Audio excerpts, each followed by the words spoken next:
Let us now calculate the current flowing through a wire when an electron is revolving round a conductor of radius r with the speed v. Right? Now the situation is electron is moving across a wire of radius r and it is moving with speed v. So clearly in this case the distance travelled by the charge carrier is 2 pi r, which is the circumference of this circle. So we can write here distance travelled is 2 pi r, and let us consider the time taken by the electron to cover the whole distance is capital T, which is the time period of one revolution.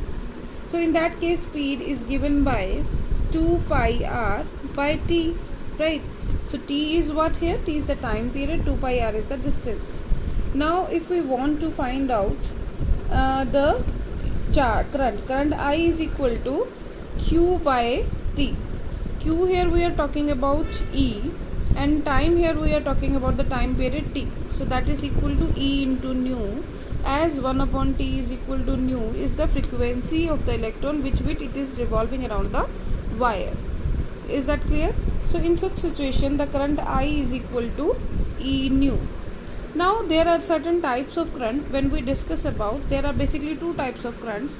The number one is transient current. Transient current, and second one is the steady current. Transient current is that current which flows through the conductor for a very small instant of time. For example, in such a situation, let us consider a conductor and a disk of positive charge and negative charge is kept along its both ends to provide its net potential difference.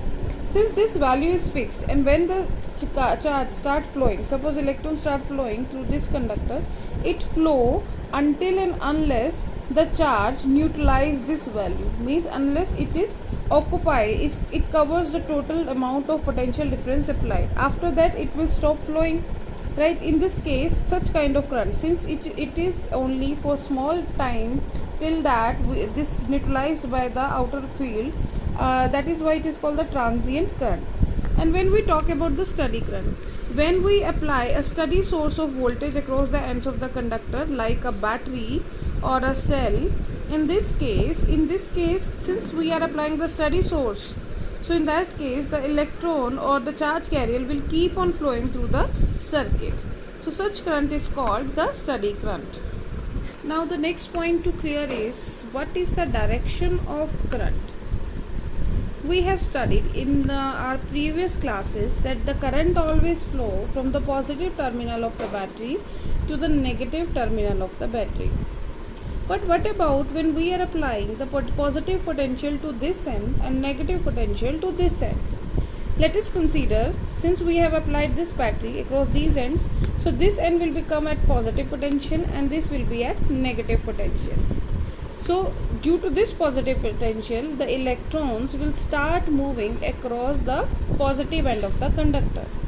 So since electrons are moving across this positive end of the conductor, so the direction of current should be like this. But actually conventionally the direction is taken to be from positive to negative. So this direction which we are studying from the previous classes is known as conventional direction of current, right, which we have conventionally taken, that it is always from the positive end of the current to the negative end of the battery, positive end of the battery to the negative end of the battery. But actually the movement of electron will be opposite, that is negative to positive terminal of the battery. So this current is called electronic current.